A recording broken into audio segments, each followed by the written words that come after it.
Bagaimana memberi pengertian pada pasangan yang bersikap keras pada anak-anak? Karena biasa memukul, maka saya kategorikan keras. Saya sudah mengikuti beberapa kelas parenting dan disarankan untuk lemah lembut.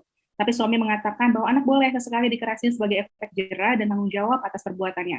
Jadi mungkin lebih kepada, ini juga tadi ada beberapa yang bertanya tentang perbedaan pandangan antara suami dengan istri ya Bu Aisyah, dalam pengasuhan gitu. Artinya bagaimana nih jika terjadi perbedaan pendapat, perbedaan bahasa kasih mungkin ya, mengatasinya seperti apa jika seperti ini? Nomor satu ya, kita harus memaklumi, bisa jadi si ayah ini punya inner child juga. Punya luka memori waktu kecil si ayah.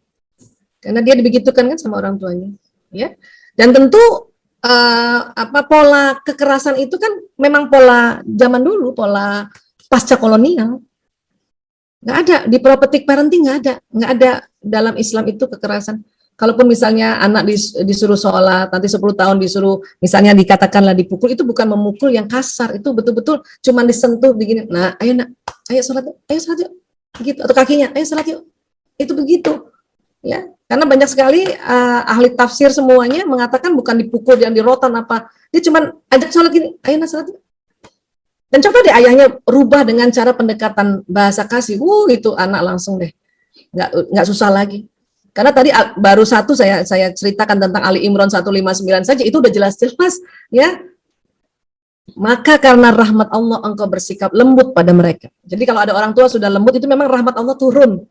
Yang belum lembut ya berarti rahmatnya belum turun. Ya, nah karena mungkin si ayah juga punya inner child yang luka, maka kita sebagai ibu ya yang lebih duluan lah melakukan teknik-teknik parenting zaman sekarang. Kan lumayan. Kadang-kadang kan ibu-ibu kan gitu ya, saya terus, bapaknya enggak. Itu siapa lagi kalau bukan ibu? Ya kan? Dari 2, 1 udah keras, 1 lembut, udah lumayan banget. Apalagi ibu. Sudah lumayan banget. Dan berharap mudah-mudahan ya, ayahnya ya, apa yang diajarin ayahnya oleh anak dibuat sebuah pelajaran untuk seorang anak menjadi tangguh. Suami saya juga keras, ya. Keras. Tapi lama-kelamaan karena saya juga ya tidak istilahnya ya kan bapak-bapak itu tidak suka ditegur depan anak. Lama-lama sekarang sudah lembut kembali. Dulu juga keras.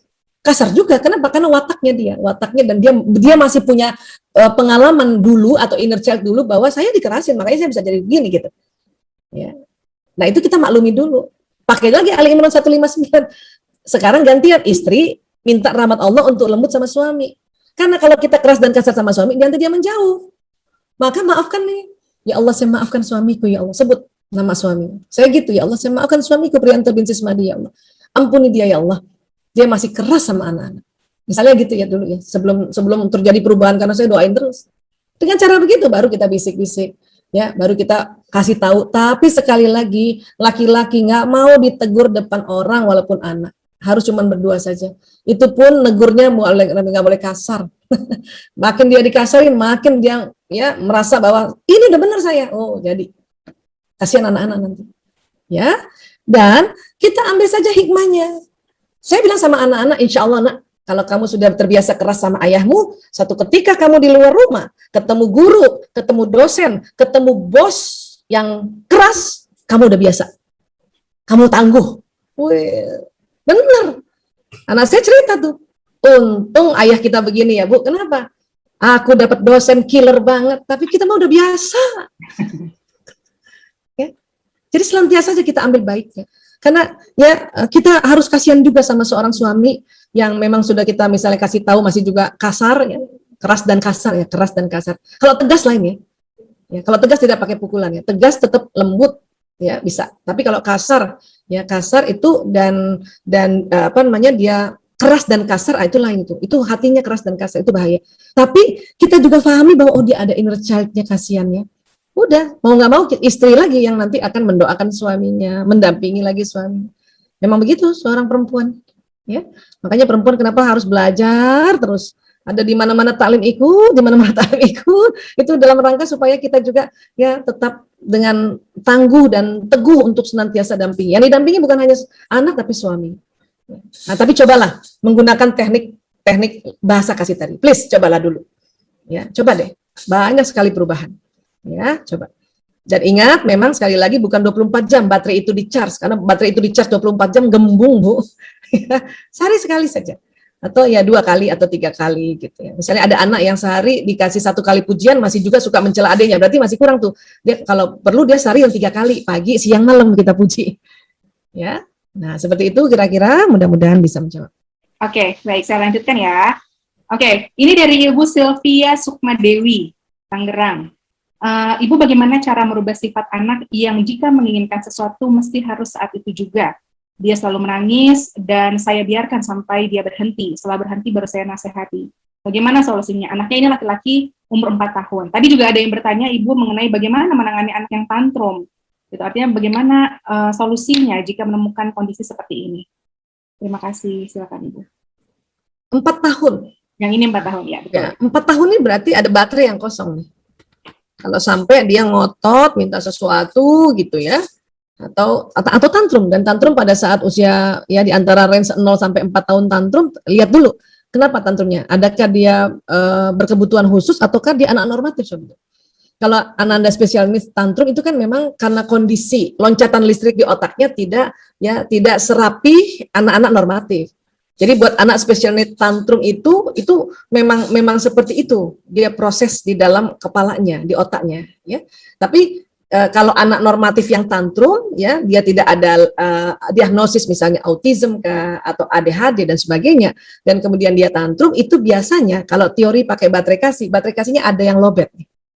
Karena anak 0 sampai 4 tahun itu setiap harinya 55 baterai di charge. Nah, ya kan, 55 baterai di charge. Oke, jadi coba cek lagi. Nah, kalau dia sudah nangis seperti tadi ya, aku pokoknya mau, ya, aku pokoknya minta sekarang. Nah, gitu.